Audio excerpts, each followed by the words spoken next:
열왕기상 2장 13절에서 15절. 학기세 아들 아도니아가 솔로몬의 모친 바세바에게 나아온지라. 바세바가 이르되 내가 화평한 목적으로 왔느뇨. 대답하되 화평한 목적이니이다. 또 가로되 내가 말씀할 일이 있나이다. 바세바가 가로되 말하라. 저가 가로되 당신도 아시는 바여니와 이 왕위는 내 것이었고 온 이스라엘은 다 얼굴을 내게로 향하여 왕을 삼으려 하였는데 그 왕위가 돌이켜 내 아우의 것이 되었음은 여호와께로 말미암음이니이다. 네, 여기 보면 아도니아가 전 왕의 첩이었던 아비삭을 이제 달라고 그래요. 자기한테 달라는 거예요. 이게요, 간단히 여자 하나를 얻겠다는 얘기 이상이라는 걸 알아야 됩니다. 그러니까 내가 전 왕이 차지했던 그 여자가 내 눈에 좋으니까 주셔. 이 정도 차원이 아닌 거예요, 이게요. 그게 단순한 얘기가 아니고요. 그 시대 문화하고 연결해서 봐야 되는 거예요, 이게요. 그 무슨 의미인가? 그 당시에는요, 이제 나라가 망하잖아요. 그리고 새로운 왕조가 시작이 되면 새로 된 왕이 자기가 그 나라의 새로 주인이었다는 표시로다가 전 왕의 첩이라든가 부인들을 다 자기가 데리고 삽니다. 뭐 실제로 동침을 했는지는 난 모르겠어요. 그러나 다 자기 걸로 만드는 거예요. 이제. 이게 내가 이 나라의 새 주인이 됐다 그 말이에요, 이제. 그러니까 이제 아도니아가 그걸 요구하는 걸로 봐서 뭡니까, 지금요? 자기 왕자리에 대한 얘기가 이제 그게 연결이 되는 거예요, 지금요. 사무엘하 3장 7절 한번 읽어보세요. 사울에게 첩이 있었으니 이름은 리스바여 아야의 딸이더라. 이스보셋이 아브넬에게 이르되 내가 어찌하여 내 아버지의 첩을 통간하였느냐. 네. 그 아브넬이라는 사람이 그 전 왕인 사울의 첩을 데리고 살았죠. 이게 누가 누구를 통간했냐는 얘기가 그런 이상의 얘기가 되는 거예요, 이게요. 그러니까 사실상 그거보다 그 나라를 자기가 차지했다는 의미가 있는 거거든. 그러면 현재 왕이 사울 아들이죠, 이스보셋이. 민감하게 있어요. 되게 민감한 겁니다, 이게. 그리고 여자를 하나 데리고 살았다는 그런 차원의 얘기가 아닌 거예요, 이게. 그 전 왕의 그 부인을 데리고 산다는 것은 자기가 나라를 접수했다는 뜻이 있는 거예요. 그리고 이제 아도니아가 그 전 왕이 살았던 그 첩을 달라고 하는 것은 그런 의미가 이제 포함되어 있는 거예요. 그래서 아브넬이 전 왕인 사울의 첩을 취했으니까 그가 이스라엘 나라의 왕이 됐다는 의미가 있는 거거든. 그리고 현재 왕인 이스보셋 입장에서는 굉장히 민감한 거죠. 자, 다윗도 한번 보겠습니다. 사무엘하 12장 7절 8절. 나단이 다윗에게 이르되 당신이 그 사람이라. 이스라엘의 하나님 여호와께서 이처럼 이르시기를 내가 너로 이스라엘 왕을 삼기 위하여 내게 기름을 붓고 너를 사울의 손에서 구원하고 내 주인의 집을 내게 주고 내 주인의 처들을 내 품에 두고 이스라엘과 유다 족속을 내게 맡겼느니라. 만일 그것이 부족하였을 것 같으면 내가 내게 이것저것을 더 주었으리라. 네 주인은 누굽니까? 사울. 그 처들을 내 품에 두고 그러잖아요. 그러니까 이게 뭐 실제로 동침을 했는지 여부는 난 모르겠어요. 그러나 그 형식상이라도 자기 이제 그 왕이 됐다는 표시를 그렇게 나타내는 거예요, 지금. 성경에 기록된 대로만 보면 전 왕인 사울의 첩들을 다윗에게로 이제 돌렸다 그 말이거든. 하나님께서 그걸 허용했다는 얘기인데 허용을 하셨다는 것은 사울의 나라, 그냥 부인 하나 이쪽으로 옮겼다는 얘기를 하는 게 아니에요, 지금요. 사울의 나라를 뺏어서 다윗의 나라로 옮겼다 그 얘기를 하는 겁니다. 그리고 오늘 이제 아도니아가 다윗의 그 첩이었던 그 아비삭을 달라고 이제 나오는 건데 단순히 여자 하나를 취하겠다는 걸 넘어서 아직도 자기가 왕이 되겠다는 야망이 있는 거예요. 근데 오늘 그 솔로몬의 모친은 전혀 그 얘기를 못 알아듣는 거예요. 눈치를 못 채는 거예요. 그래서 현재 왕인 아들을 찾아가서 엉뚱한 부탁을 하는 거죠. 열왕기상 2장 20절에서 21절. 바세바가 이르되 내가 한 가지 작은 일로 왕께 구하오니 내 얼굴을 괄시하지 마소서. 왕이 대답하되 내 어머니여 구하시옵소서. 내가 어머니의 얼굴을 괄시하지 아니하리이다. 가로되 청컨대 수냄 여자 아비삭을 아도니아에게 주어 아내를 삼게 하소서. 그 수냄 여자 아비삭을 그 다윗의 첩이었던 사람을 아도니에게 주자는 얘기예요. 근데 그건 뭐라 그럽니까? 작은 일 하나 부탁하겠다 그러죠. 이게 잘못 알고 있는 거예요. 전혀 작은 일이 아닙니다. 이게. 열왕기상 2장 22절. 솔로몬 왕이 그 모친에게 대답하여 가로되 어찌하여 아도니아를 위하여 수냄 여자 아비삭을 구하시나이까? 저는 나의 형이오니 저를 위하여 왕위도 구하옵소서. 저뿐 아니라 제사장 아비아달과 수리의 아들 요압도 위하여 구하옵소서 하고. 그래서 아버지의 첩이었던 사람을 그 아도니에게 주겠다 그러니까 이 솔로몬이 뭐라 그럽니까? 왕자리도 구하시지 왜? 그게 그 말이라 그 말이에요. 이게. 알아듣는 거예요. 그리고 왕자리도 구하시지 왜? 솔로몬이 볼 때는 아도니아 행동은 사실상 그 왕권을 탐내는 거예요, 지금요. 여기서 이제 우리 뭘 볼 수 있냐면 부모 자식 간이라 할지라도 부부 간이라 할지라도 영적으로 안 맞으면 이렇게 답답한 거예요. 영적으로 맞지 않으면 참 답답합니다. 대화가 안 되네요, 대화가. 그래서 이 일 후에는 솔로몬과 밧세바가 무슨 대화했다는 내용이 없어요. 그렇죠? 어떻게 얻었습니까? 한 번도 없습니다, 그대로. 안 통하는 거예요. 어떤 관계든 간에 영적으로 안 통하게 되면 곧 대화의 단절로 이어집니다. 부부간의 대화가 이루어지려면 영적으로 먼저 통해야 돼요. 우리도 그렇잖아요. 비록 육신적으로는 아주 가까운 사이인데도 영적으로 안 통하면 대화가 안 되잖아요. 부부관계라든가 가족관계라든가 친구관계라든가 어떤 것이든지 뭐가 좀 되려면 먼저 영적인 것부터 통해야 돼요. 영적인 것이 맞는 사람하고 결혼도 해야 되는 거죠. 그래 진정한 대화가 됩니다. 열왕기상 2장 23절 25절.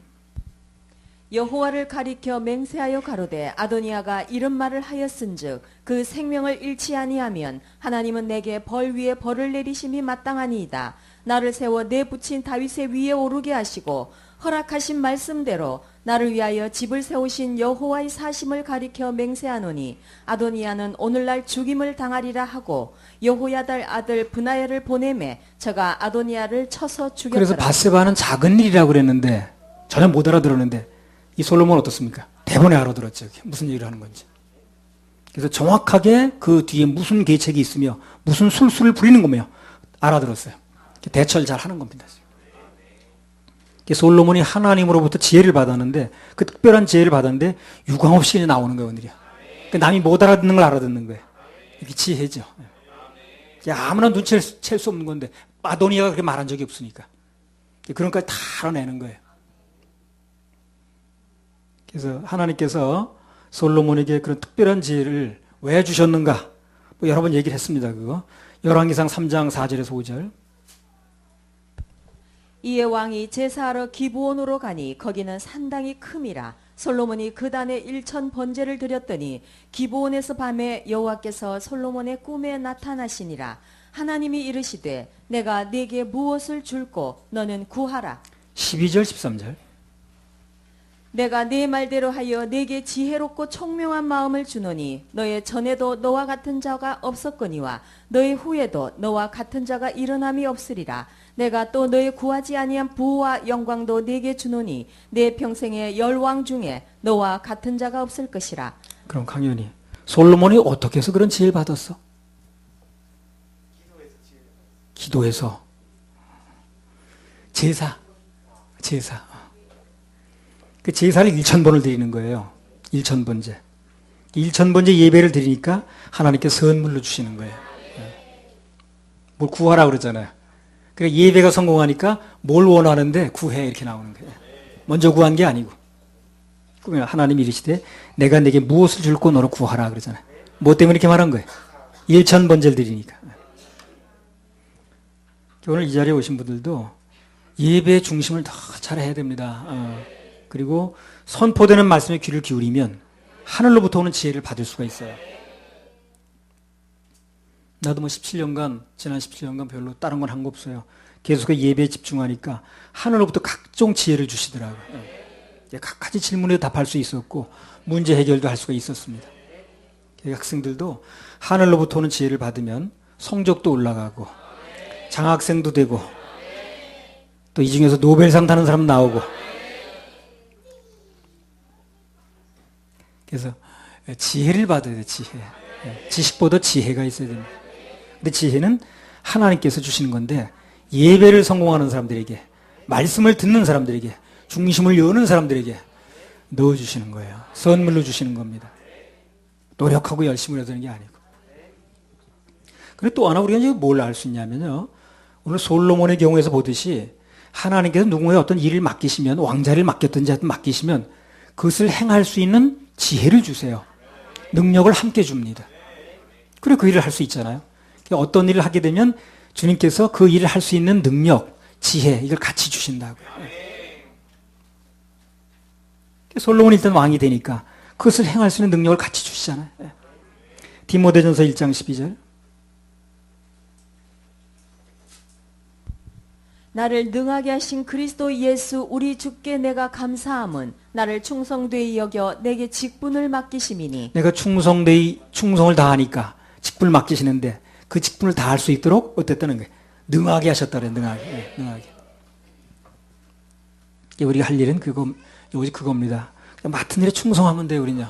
그게 어떤 일이 됐든 간에 그 펑크나지 않도록, 하자 생기지 않도록 최선을 다하면 되는 거예요. 그럼 모든 것은 그분이 되게 하십니다. 2019년은 특히 주님이 일하시는 해라고 그랬어요. 믿는 자들에게, 맡은 자들에게 구할 것은 충성이다. 충성하는 마음만 가지고 있으면, 그 중심만 가지고 있으면 능력은 그분께 있습니다. 능력 주께 있습니다. 시편 68편 35절. 하나님이여 위엄을 성소에서 나타내시나이다. 이스라엘의 하나님은 그 백성에게 힘과 능을 주시나니 하나님을 찬송할지어다. 하나님은 그 백성에게 힘과 능을 주시나니 하나님을 찬송할지어다. 능력 주께 있습니다. 물질 주께 있습니다. 치료 주께 있습니다. 해결 주께 있습니다. 다 주께 있는 거예요. 주께 있는 거예요. 그 주께 있다는 것이 분명하게 믿어진 사람이 예배도 마음을 열어요. 아니면 반반밖에 안 열려. 난 내가 또 뭘 해야 되니까. 하나님께서 그 백성들에게 힘과 능을 주신다고 그러잖아요. 능력은 하나님께서 주시는 거니까 우리는 그걸 참견할 필요 없고 우리가 해야 될 일은 뭡니까? 하나님을 찬송할지어다. 그분이 능력을 주시니까 하나님을 찬송할지어다. 예배 드리는 거죠. 그죠? 그럼 된다는 거예요.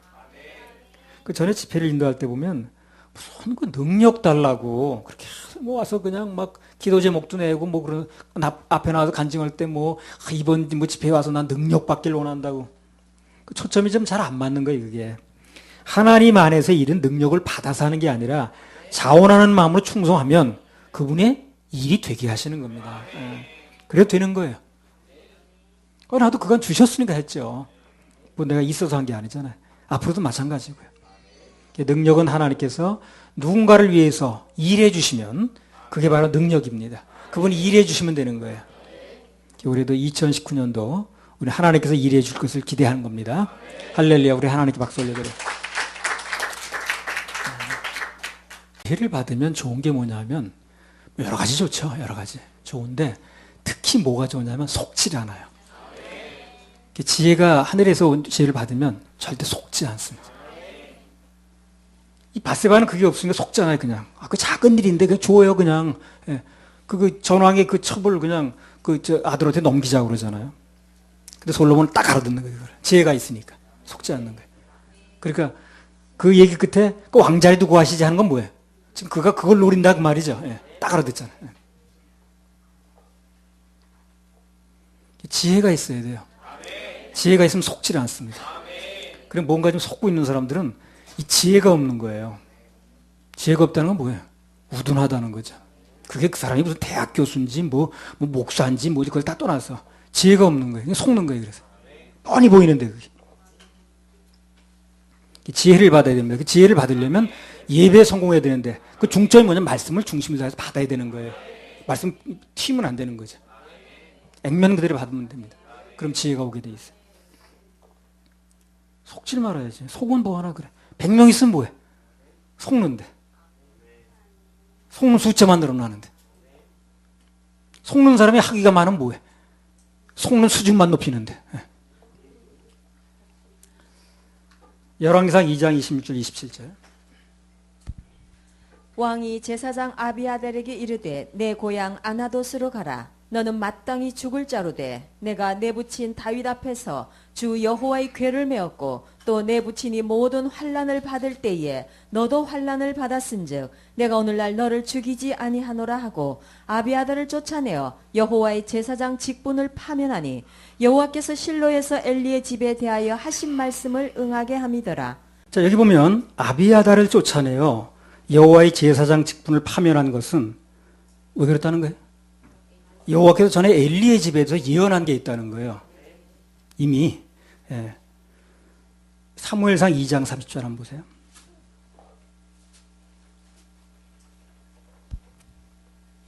그러므로 이스라엘의 하나님 나 여호와가 말하노라. 내가 전에 내 집과 내 조상의 집이 내 앞에 영영히 행하리라 하였으나 이제 나 여호와가 말하노니 결단코 그렇게 아니하리라. 나를 존중히 여기는 자를 내가 존중히 여기고 나를 멸시하는 자를 내가 경멸히 여기리라. 내 집이라고 그러는데 내 집은 엘리의 집을 얘기를 합니다.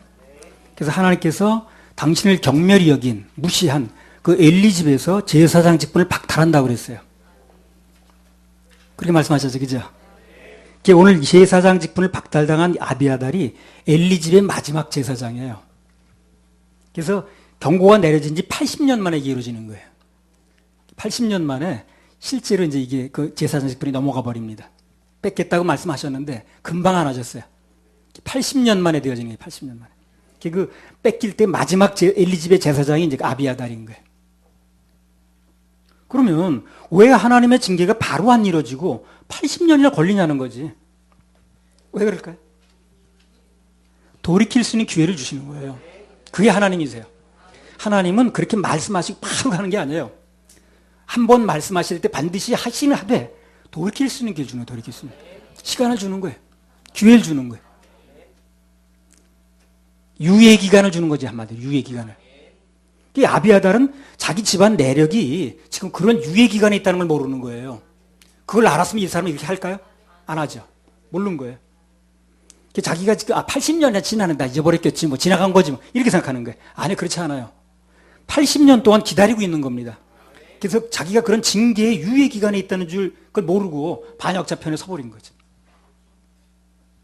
오늘날로 말하면, 간단히 말하면 그래요. 집행유예 기간에 또 사고를 친 거예요, 한마디로. 예. 살아날 길이 없는 거예요, 그래서. 여러분, 집행유예가 뭔 줄 압니까? 범죄를 했는데 그 집행을 유예해 주는 거예요. 3년이고, 뭐 1년이고, 3년이고, 거기 집행유예 2년 그러면 2년간은 집행유예 유예해 준다는 거죠. 그 기간에 사고 치면 가중됩니다. 바로 구속입니다. 집행유예 기간은 조심해야죠, 그러니까. 또 싸울 거 있어도 얻어 맞을지언정 손대면 안 되고. 집행유예 기간에 사고를 치게 되면 바로 구속입니다. 그리고 가중돼요. 먼저 그 유예했던 것까지 같이 해가지고. 그 경화범이 돼버리죠. 어때요? 김영진 집사님, 그렇죠? 예, 네, 그렇죠. 네. 아, 내가 그 가르치는 교관인데, 뭐. 그런 거 가르치는 교관이잖아요.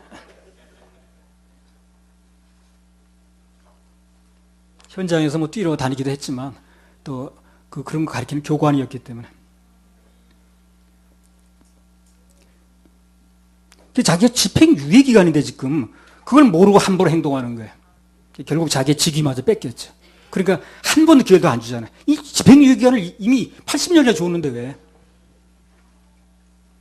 그러니까 제사장이 자기 직위를 뺏겼으니 사실상 사형 선고 받은 거죠. 그죠? 하나님의 심판은 비록 천천히인 줄 모르나 천천히인 줄은 몰라도 반드시 이루어집니다. 하나님의 징계가 빨리 안 온다고 담대하면 안 돼요. 빨리 안 오는 게 아니라 참아주시는 거예요, 그만큼. 시편 7편 11절에 13절. 하나님은 의로우신 재판장이시며 매일 분노하시는 하나님이시로다. 사람이 회개치 아니하면 저가 그 칼을 가르심이여 그 활을 이미 당기어 예비하셨도다. 죽일 기계를 또한 예비하심이여 그 만든 살은 화전이로다. 자, 저가 그 칼을 가르시며 그 활을 이미 당기어 땡기고 있다는 거죠, 지금요. 죽일 기계를 예비하고 있다는 거예요. 그래서 그 만든 살은 불화살이라는 거예요, 불화살. 한마디로 뭐예요, 이게 지금? 모든 사람은 다 집행유예 기간이라고 알아야 돼요. 집행유예 기간입니다. 그 말과 같은 거예요. 우리 삶 속에 회개할 게 많잖아요. 그게 집행유예 기간인 거예요. 물론 지옥 갈 전에 다 사함 받았습니다. 삶 속에서 심은 대로 거두는 걸 얘기를 하는 거예요, 지금요. 그래서 우리 삶 속에서 있는 것은 해결을 빨리빨리 해야 돼요. 예. 그래서 언제나 매사에 자만하지 말고 겸손하게 주님만 바라보고 그분 말씀에 귀를 기울여야 됩니다. 그리고 말씀이 내 심령에 떨어질 때는 고집 부리지 말고 바로 그냥 돌이켜야 돼요. 집행유예 기간에 함부로 하면 안 되죠. 시편 90편 9절에 12절 9절에서 10절 우리의 모든 날이 주의 분노 중에 지나가며 우리의 평생이 일시간에 다 하였나이다. 우리의 연수가 70이요 강건하면 80이라도 그 연수의 자랑은 수고와 슬픔뿐이요 신속히 가니 우리가 날아가나이다. 까딱하면 우리 인생이라는 게 그래요. 짧은 인생인데 그 하나님의 분노 속에 지나갈 수 있다는 거예요. 그게. 예. 우리가 빨리빨리 그 하나님께 계산할 것 같지 않고 돌이키지 않고 고집부리고 있으면 그분 보시기에 이걸 활은 당기고 있는데 언제 와야 되나 이걸. 그래가지고 그 분노 속에 우리 인생이 지나갈 수 있다는 거예요. 그 집행유예가 안에 있다는 겁니다.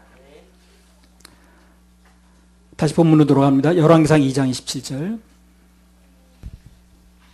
아비아다를 쫓아내어 여호와의 제사장 직분을 파면하니 여호와께서 실로에서 엘리의 집에 대하여 하신 말씀을 응하게 함이더라. 예, 그래서 금년에도 뭐 한 번만 봐달라고 뭐 그런 거 나오죠. 예, 그 집행유예 기간이란 말이에요.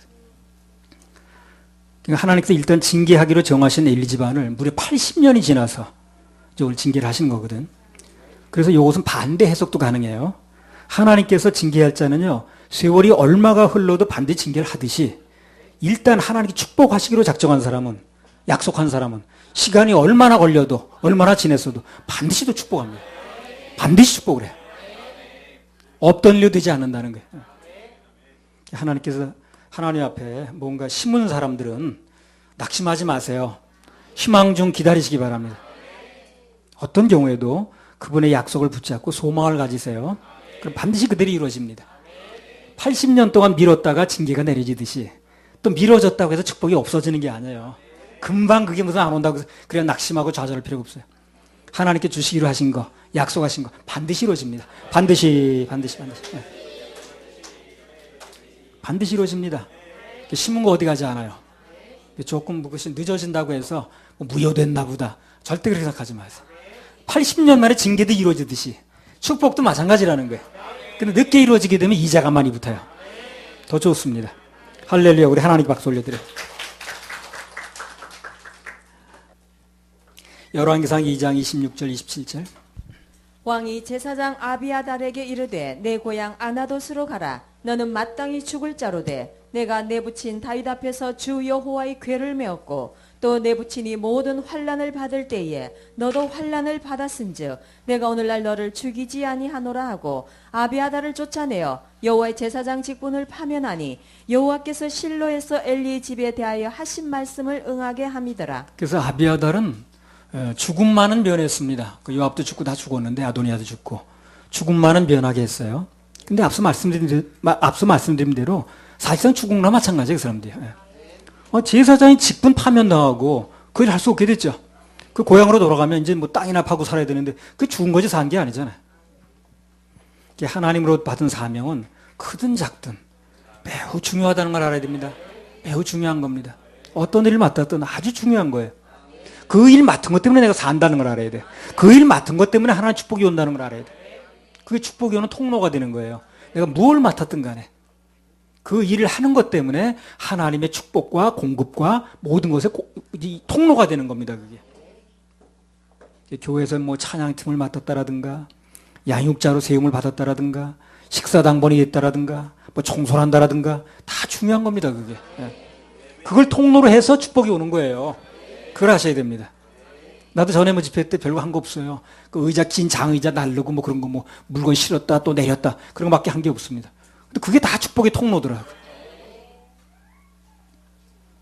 하나님의 자녀들에게 있어서 모든 것은 사명 때문에 된다는 거. 사명이 있으니까 밥도 생기고 사명이 있으니까 떡도 생기고 사명이 있으니까 옷도 생겨요. 그럼 반대로 사명이 끝나면 모든 게 끝나버립니다. 사명이 끝나면. 그게 하나님의 통로를 내게 연결해 줄이었는데 그게 끝나버린 게 놓으면 안 돼요. 사명은. 어떤 것이든지 놓으면 안 됩니다. 실제로 민수기 20장에 보면 아론이 호르산에서 옷을 벗죠. 그죠? 올라갈 때는 자기 발로 멀쩡히 올라간 거야. 들고 실력 올라간 게 아니에요. 휠체어 타고 올라가지 않았어요. 근데 멀쩡히 걸어 올라갔는데 옷 벗자마자 죽잖아요. 그게 사명이 죽고 사는 거지. 그러니까. 사명이 끝나면 오늘 아비아달처럼 살았다는 이름은 있는데 실제로 죽은 거나 마찬가지라는 거예요. 여러분의 나는 사명 빼놓으면 뭐가 남겠습니까? 그렇잖아요. 남는 게 뭐 있겠어요? 나에게 사명 빼면 남는 게 뭐 있겠어요? 올해도 하나님께 주신 사명 감사하고 즐거워하십시다 우리. 그러면 그 사명 때문에 그것이 크든 작든 그거 맡은 일 그 일 때문에 하나님이 복도 주시고 해결도 해주시고 공급도 해주시고 풀어도 주시는 거예요. 그걸 알아야 됩니다. 우리 그 찬양 하나 부르겠습니다. 너 하나님께 이끌려. 341절. 341절.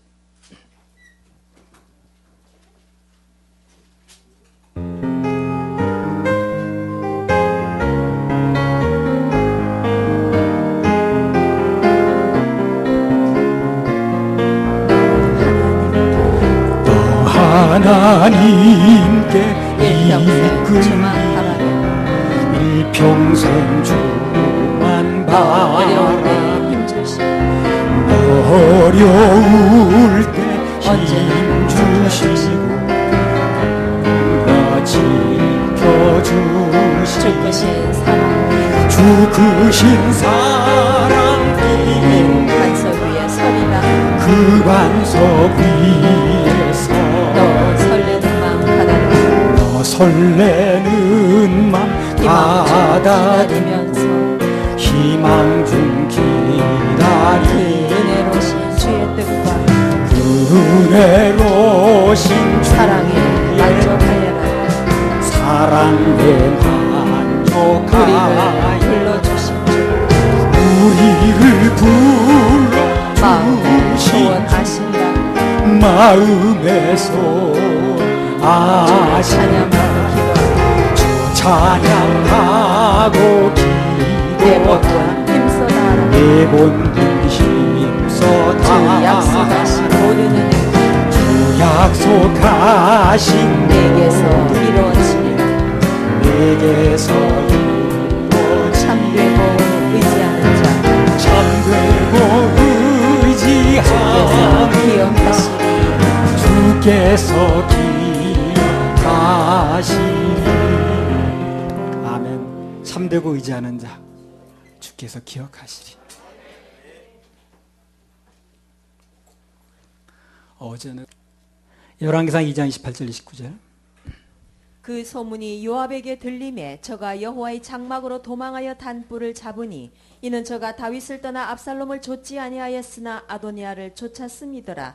혹이 솔로몬 왕에게 고하되 요압이 여호와의 장막으로 도망하여 단 곁에 있나이다. 솔로몬이 여호야다의 아들 브나야를 보내며 가로되 너는 가서 저를 치라.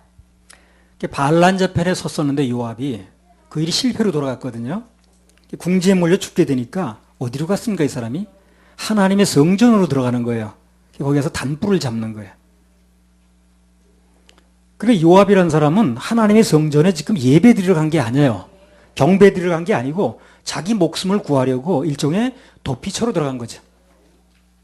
그런데 이 일이 있기 전에는 요압이 하나님께 경배 드리기 위해서 성전에 들어갔던 내용이 눈 씻고 봐도 없습니다. 한 번도 없어요. 이 사람이 경배 드리러 예배 드리러 성전에 들어갔다는 얘기는 없어요. 딱 한 번 들어갔다는 게 오늘 이 얘기야. 이제 단불을 붙잡고 그냥 살아보겠다는 거예요. 뭔가 아쉬우니까 비로소 하나님 전을 찾았는데 문제는 때가 늦었다는 거예요. 결국 어떻게 됐냐면요. 열왕기상 2장 34절. 여호야다의 아들 브나야가 곧 올라가서 저를 쳐 죽임에 저가 거친 땅에 있는 자기의 집에 매장되니라. 성전에 들어간 여부와 관계없이 죽어서 살았어. 죽었습니다. 늘 말하는 거지만요. 예방이 중요합니다. 꼭 막판에 몰려서 예를 들면 죽을 병이 들거나 뭐 사위 부도가 나가지고 길거리에 앉게 되거나 뭐 아주 막판에 몰렸을 때 그때 찾으려는 게 그 늦는 거예요 사실. 평소에 건강할 때 여유가 있을 때 젊었을 때 아무 일도 없을 때 그때 주님 전을 찾는 게 중요한 거예요. 그분께 예배 성공하는 게 중요해요. 그럼 그 인생에서 그런 급박한 일은 비켜갈 수 있습니다. 그리고 오늘 이 사건을 통해 얻을 수 있는 중요한 교훈이 또 하나 나오는데 뭐냐면 하나님 자체가 목적이 돼야 돼요. 하나님 자신이 목적이 돼야지 오늘 요압처럼 하나님을 자기 목적을 이루한 수단으로 생각하면 안 된다는 거예요. 그럼 그 일은 결국 성공할 수가 없습니다. 오늘 이 사건이 성공할 수 없다는 걸 증명하는 거예요. 지금. 우리가 드린 예배도 마찬가지입니다. 뭔가 이루기 위한 수단으로 생각하지 마세요. 예배 자체가 목적이 돼야 됩니다. 그래야 하나님의 진정한 은혜가 임해요. 예배 자체가 목적이 돼서 하나님께 경배드리고 찬양하는 게 진짜 그 목적이면 그렇게 드려진 예배는 반드시 하나님 보상이 가요. 그래서 문제 해결로 가고 치료로 가고 합니다. 근데 그 치료나 문제 해결을 목적으로 예배를 드리는 건 아니라는 거예요. 우리 요압처럼 그렇게 하면 안 돼요. 내가 무슨 목숨 부지하기 위해서 수단껏 해가지고 예배를 드린다. 성전에 들어갔다. 이건 효과가 없어요. 없다는 게 증명이 됐어요, 오늘이. 하나님께서는 우리 절대 수단으로 생각하지 않아요. 그분에게는 우리 자체가 목적입니다. 마태복음 12장 20절. 마태복음 12장 20절. 상한 갈대를 꺾지 아니하며 꺼져가는 심지를 끄지 아니하기를 심판하여 이길 때까지 하리니. 그러니까 하나님께서 한마디로 말하면 뭡니까? 우리를 수단으로 보지 않으시고 목적으로 본다는 거죠. 우리 수단으로 보신다면 상한 갈대는 뭐 써먹을 데가 없죠. 버리면 되는 거예요, 그럼요. 꺼져가는 심지는 심지 역할을 못 하잖아요. 그럼 버리면 되는 거예요. 수단이라면. 근데 수단이 약간 목적이니까 어떻습니까? 실제로 그렇게 하지 않잖아요. 하나님께서 우리를 수단이 아닌 목적으로 보시기 때문에 죽어가는 사람도 꺼져가는 심지도 어떻게든 붙들어 주시는 겁니다. 수단이면 버리면 돼요, 그거요. 써먹을 데가 없는데 뭘. 그래서 그분이 그렇게 하시기 때문에 우리를 그렇게 대하시기 때문에 내 목적을 이루기 위한 수단으로 하나님을 대하면 안 맞아 하시는 거예요. 맞지를 않아 하셔. 그분은 우리한테 목적으로 대하는데 나는 그분을 목적으로 대하지 않고 수단으로 대하면 안 맞는 거예요, 뭐가. 오늘 요압이라는 사람은 하나님을 목적으로 성전을 찾아간 게 아니고 단순히 자기가 처한 위험에서 건져내들 수단으로 보고 가는 거예요. 그러니까 성전을 찾아도 아무 효험이 없는 거죠. 성전에서 역사가 일어나는 게 아니에요. 예배에서 역사가 일어나는 거예요. 성전에서 역사가 일어나는 게 아니고 예배에서 역사가 일어난다니까. 요압이 그걸 모르는 거예요. 성전만 찾아가면 되는 줄 아는 거예요. 그러니까 거기 가서 그 요식행위처럼 들어가서 붙잡으면 되는 줄 아는 거예요. 그렇지 않다니까요. 성전이 의미가 있는 게 아니고 이건 상가 건물이든 뭐 좋은 건물을 지었든 이 자체가 의미가 있는 게 아니에요. 이 안에서 드리는 예배가 의미가 있는 겁니다. 비록 상가 건물이라 할지라도 여기서 드리는 예배가 의미가 있는 거예요. 더 좋은 건물로 가도 거기 예배가 성공 못하면 아무 소용없는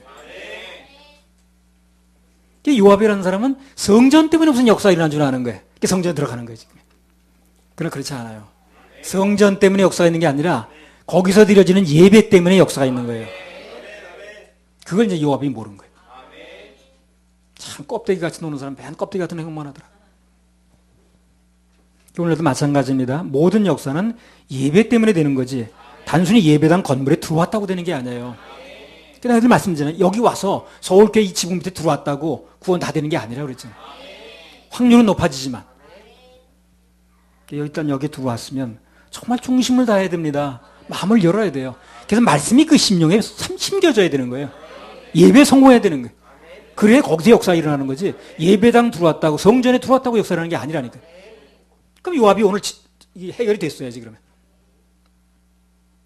아무튼 모든 것에 하나님 자신이 목적이 돼야지 뭔가 내 뜻을 이루기 위한 수단으로 그렇게 생각하면 성공할 수도 없고 곧 낙심합니다. 내 뜻대로 잘 안 되잖아요. 그런 생각을 가지고 있으면 낙심이 온다니까요. 일이 뜻대로 잘 안 되니까. 누군가가 기도 제목이 늦게 이루어진다고 막 낙심하고 실망하면 마찬가지입니다.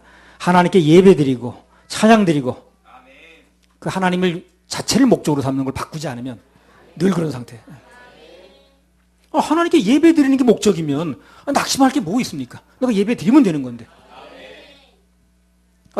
물질 축복 못 받았다고 예배 못 드립니까? 그렇지 않죠? 세상에서 시험 성적 안 좋게 해놨다고 예배 못 드려? 그렇지 않죠? 예배가 목적이면 안 될 게 없어요. 그런 게 목적이다 보니까 오늘 예배는 귀찮아 죽겠네. 이렇게는 자기 세상 게 안 됐다 그 말이거든. 사업에 실패했다고, 승진 못했다고, 좋은 학교 못 들어갔다고, 나이 많아 늙었다고 예배 못 드리는 게 아니잖아요. 그렇죠? 예배가 목적이라면. 주님이 목적이 아니고 세상 다른 것들이 목적이 되니까 낙심이 돼가지고 예배도 실패하는 거죠. 우리는 이 세상에서 뭘 하고 지냈든 언젠가는 주님 품에 안기는 날이 오는데 영원히 예배 드리는 곳으로 갑니다. 우리는요. 영원히 예배 드리는 곳으로 가요. 저는 내가 몇 년 전에 그런 얘기를 한 것 같아요. 우리 윤사모한테. 우리 나중에 늙으면 뭐 하죠? 우리 윤사가 그러더라고요. 대뜸 하는 말이. 뭐 해요? 주님 품에 갈 때까지 예배 드리면 되죠. 그러더라고요. 그 말이 맞습니다. 늙어도 주님 품에 가는 날까지, 주님 품에 안기는 날까지 다른 건 못해도 예배는 드릴 수 있어요. 원로 목사가 돼도 예배는 드릴 수 있어요. 목회는 은퇴가 있는지 모르지만 예배는 은퇴가 없습니다. 근데 죽는 날까지 예배 드리겠다는데 뭐. 그 예배를 은퇴시킬 수는 없는 거야. 예배 드리는 자 영원히 실업자도 안 되고 명퇴도 없어요. 예배는. 죽는 날까지 예배 드리는 거예요. 야곱도 죽는 날까지 침상 모퉁이에서 예배 드리잖아요. 아무튼 하나님이 수단이 아니고 목적이 되면 그럼 늘 기쁘고 감사하면서 살 수 있어요. 그분이 목적인데 뭐. 그분이 돌아가신 것도 아닌데 뭐. 내 어떤 목적이 그게 이제 그 손에 쥐려고 하는 그게 이제 수단이 되다 보니까 그게 목적이든 그게 안 이루어지면 하나님도 기쁘지 않은 거야.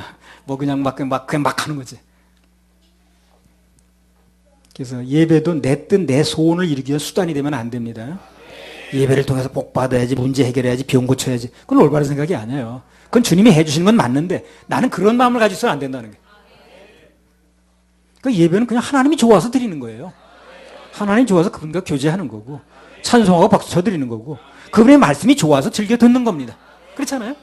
그 이상도 그 이하도 아니라 난 하나님 말씀 듣는 게 좋다. 그래 듣는 거예요. 난 세상 어디 가서 딴 자리 가서 앉는 것보다 예배 자리에 앉는 게 좋다. 그래 예배 드리는 거 아닌가. 그래서 그렇게 중심을 가지고 기쁜 마음으로 감사함으로 예배를 드리다 보면 그러면 하나님이 또 뭔가 주시는 거예요. 너희는 먼저 그의 나라와 그의를 구하라. 그러면 이 모든 거 도와준다 그랬잖아요. 이건 지옥 갈 모든 죄에서 건져주신 게 감사해서 예배 드리는 겁니다. 그런 마음과 자세로 예배를 드리면 그의 모든 문제는 저절로 해결됩니다. 저절로 너희는 먼저 그의 나라와 그의 의를 구하라. 그래야만 이 모든 건 너에게 더하시리라. 오늘 이 시간도 그냥 뭔 집착 같은 걸 내려놓으세요. 그냥. 그런다고 되는 게 아니에요. 하나님이 기쁘게 해드리면 그분이 다 해주신다 그랬잖아요. 그래서 우리는 그런 거 됐느니 안 되느니 해서 얼굴 찡그릴 것도 없고 그늘 갈 것도 없고 그냥 주님 보시기에 아름다운 모습으로 예배 드리면 그분이 우리 인생에 있어야 될 거, 먹어야 될 거, 필요 다 아신다 그랬잖아요.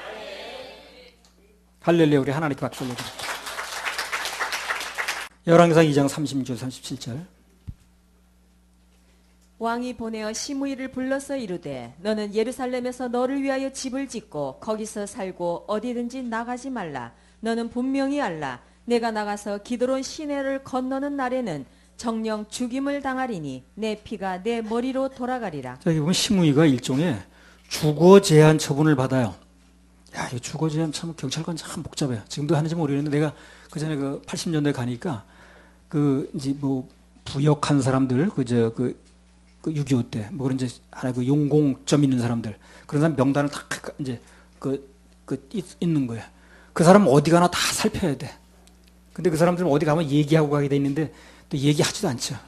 그래가지고 그걸 일일이 다 그냥 막 그 사람 어디 갔다 무슨 오늘 어디 그걸 다 보고하려다 보니까 참 골치 아프더라고요. 주거 제한 처분을 받았습니다.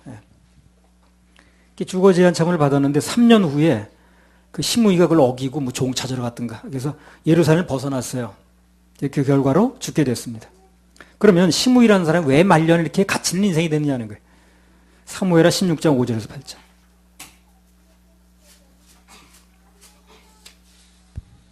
다윗 왕이 바후림에 이름에 거기서 사울의 집 족속 하나가 나오니 게라의 아들이여 이름은 시므이라. 저가 나오면서 연하여 저주하고 또 다윗과 다윗 왕의 모든 신복을 향하여 돌을 던지니 그때의 모든 백성과 용사들은 다 왕의 좌우에 있었더라. 시므이가 저주하는 가운데 이와 같이 말하니라. 피를 흘린 자여 비루한 자여 가거라 가거라. 사울의 족속의 모든 피를 여호와께서 내게로 돌리셨도다. 그 대신에 내가 왕이 되었으나 여호와께서 나라를 내 아들 압살롬의 손에 붙이셨도다. 보라, 너는 피를 흘린 자인 거로 화를 자취하였느니라. 자, 이번 시므이는 다윗에 대해서 아주 대단한 쓴뿌리가 있는 거예요, 지금요. 그래서 늘 그것이 이제 마음을 내가 가둬놓는 거예요. 마음에 gat혀 살았어요, 이 사람이. 언젠가 이 사람 때만 오면 안 돼. 내가 뭘 하면 원수를 갚아야겠다. 그러던 참인데 이 다윗이 오늘 도망가는 일이 벌어지니까 피난갈 쫓아오면서 막 푸는 거예요. 얘기를 하는 거예요. 그러니까요, 이 시므이라는 사람이 오늘 예루살렘이라는 특정 구역에 갇혔죠, 그죠? 그 전에 몸이 갇히기 전에 이미 마음의 감옥에 갇혀 있었던 거예요. 마음의 감옥에. 우리는요, 몸이 좀 왔다 갔다 한다 할지라도 절대 마음에 쓴뿌리를 가지면 안 됩니다. 그러면 그것 때문에요, 언젠가 시간 문제일 뿐이지 심의처럼 결국 인생 전체가 묶이게 돼요. 영맥과 육맥은 같이 가거든. 마태복음 18장 18절. 진실로 너희에게 이르노니 무엇이든지 너희가 땅에서 매면 하늘에서도 매일 것이요 무엇이든지 땅에서 풀면 하늘에서도 풀리리라. 그러니까 절대 어떤 경우든지 땅에서 이거 모르겠어요. 예, 뭐가 땅에서 매면 하늘에서 매일 것이요 땅에서 풀면 하늘에 풀린다 그랬죠. 그 어디가 문제? 땅이 문제인 겁니다. 하늘은 늘 풀려 있어요. 예. 어떤 경우든지 마음에 쓴뿌리를 가지고 있을 필요가 없습니다. 어떤 일이 있어도 뭔가 그 섭섭한 마음이 내 마음에 이제 들어오게 되면 그게 쓴뿌리 전 단계가 돼요. 그 섭섭한 마음이 쓴뿌리 전 단계입니다. 그럼 내 마음에 쓴뿌리가 안 생기게 하는 방법이 뭐냐? 가장 좋은 방법은 모든 일에 하나님의 섭리를 인정하는 겁니다. 사람이 그런 게 아니고 환경이 그런 게 아니고 하나님께서 나로 하여금 정금 만드셔서 쓰시려고 그렇게 하셨다. 그렇게 생각하면 돼요. 매사에 하나님의 섭리를 인정하라는 거죠. 자, 이런 말씀이 나면 꼭 인용되는 구절이 있죠. 창세기 41장 51절 52절. 요셉이 그 장자의 이름을 므낫세라 하였으니 하나님이 나로 나의 모든 고난과 나의 아비의 온 집이를 잊어버리게 하셨다 함이요 차자의 이름을 에브라임이라 하였으니 하나님이 나로 나의 수고한 땅에서 창성하게 하셨다 함이었더라. 네. 그래서 과거에 있었던 일, 그 애굽에서 있었던 일, 또 그냥 형들이 나를 팔아넘겼던 거, 그런 나쁜 과거들, 그게 므낫세가 되면 에브라임이 온다 그랬죠, 그죠? 창성이 온다고. 열왕기상 2장 37절 40절 요거 뭐. 너는 분명히 알라. 내가 나가서 기드론 시내를 건너는 날에는 정령 죽임을 당하리니 내 피가 내 머리로 돌아가리라. 시므이가 왕께 대답하되 이 말씀이 좋사오니 내 주 왕의 말씀대로 종이 그리하겠나이다 하고 이에 날이 오래도록 예루살렘에 머무니라. 예. 또 한 가지 중요한 교훈이 뭐냐면 시므이가 뭐라 그래서 그렇게 주거 제한 처분을 한다고 그러니까 내 주의 왕의 말씀대로 종이 그렇게 하겠다. 안 나가겠다고 입으로 시인했죠. 그걸 안 지키니까 죽은 거예요. 자기 입으로 말한 걸 안 지키니까 죽은 거예요. 그러니까 오늘 시므이가 죽은 직접적인 원인은요. 옛날에 다윗을 저주한 것 때문에 죽은 게 아니라니까요. 그거 보세요. 사무엘하 19장 21절 23절. 사무엘하 19장 21절 23절. 시므이가 죽은 직접적인 원인이 뭔 줄 알아야 돼요. 옛날에 다윗을 저주한 게 직접적인 원인이 아니에요. 한번 읽어보세요. 스루야의 아들 아비새가 대답하여 가로되 시므이가 여호와의 기름 부으신 자를 저주하였으니 그로 인하여 죽어야 마땅치 아니하니까 다윗이 가로되 스루야의 아들들아 내가 너희와 무슨 상관이 있기로 너희가 오늘 나의 대적이 되느냐 오늘 어찌하여 이스라엘 가운데서 사람을 죽이겠느냐 내가 오늘날 이스라엘의 왕이 된 것을 내가 알지 못하리요 하고 시므이에게 이르되 내가 죽지 아니하리라 하고 저에게 맹세하니라. 그 저주한 부분에 대해서는 내가 죽지 않는다고 그러잖아요. 용서해 준다고 그러잖아요. 맹세까지 했잖아요. 그러니까 그걸로 끝났으면 일단락 된 거예요, 그게. 그 시므이가 전에 다윗을 저주한 부분은 일단 용서를 해주겠다고 그랬으니까. 그랬지. 오늘 시므이가 죽은 직접적인 원인은 자기가 말해놓고 약속을 안 지키는 거예요. 안 나가겠다고 해놓고. 그 약속을 지켰으면 평소에 죽을 때까지 살았을 수 있었어요. 그 자기 생명대로 다 살 수 있었다고. 그러니까 일단 말을 했으면 그것이 지켜져야 된다는 거. 그게 중요합니다. 그게 죽고 살고 달릴 수 있어요. 우리가 한마디로 말하면 그래요. 우리 신앙생활이라는 게 그분의 약속 하나 믿고 가는 거예요. 우리요. 그렇죠? 약속 하나 믿고 가는 거예요. 구원이라든가 재림이라든가 부활이라든가 7년 혼인잔치 천년왕국 전부 약속입니다. 지금. 그거 믿고 가는 거 아니에요? 거기에 소망을 두는 거죠. 울리지 않게 해보세요. 우리는 약속을 믿고 사는 사람들이기 때문에 약속을 지키는 게 중요합니다. 하나님의 자녀들의 입에서 나온 말이 그대로 지켜질 때 그때 우리가 전하는 복음도 힘이 있어요. 복음이라는 게 간단히 말하면 뭡니까? 주님의 약속을 전달하는 거거든요. 주님의 약속을 전달하는 거거든요. 그러면 누군가 그 입에서 낸 대로 약속을 잘 지키면 무슨 축복이 있느냐? 그분의 말씀들이 믿어지는 축복이 와요. 내가 약속을 먼저 잘 지키면 그분의 말씀이 믿어지는 축복이 온다니까요. 사무엘상 9장 6절. 대답하되 보소서 이 성에 하나님의 사람이 있는데 존중이 여김을 받는 사람이라 그가 말한 것은 반드시 다 응하나니 그리로 가사이다. 그가 혹 우리의 갈 길을 가르칠까 하나이다. 그가 말한 것은 반드시 다 응하나니. 이 말씀 2000년 11월 21일 날 월요일 날 하나님께서 저에게 주신 감동이기도 한데요. 여러분들 자신의 입에서 나온 말은 반드시 그대로 응하는 축복을 받고 싶죠. 중요한 조건이 하나 있습니다. 그렇게 되길 바란다면 내가 먼저 내 입에서 나온 말을 지켜야 돼요. 내가 내 입에서 나온 말을 안 지키는데 어떻게 내 입에서 나온 말이 이루어질 수가 있겠어요. 그죠? 그렇겠죠?